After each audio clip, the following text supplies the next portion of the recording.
Hello everyone, I'm Jeff from COMAX. Today we'll talk about how to hem a mesh banner. Generally speaking, there are two hemming methods for mesh banner: hot air welding and high frequency welding. Hot air welding technology improves consistency, quality, and enhance stream strength to lower production costs, increase production output, and decrease welding time.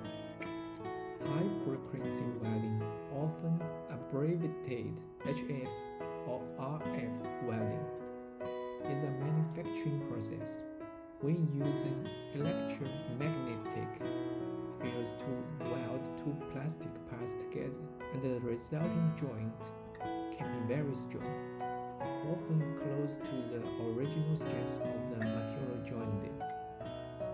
Please visit our website if you need more information about mesh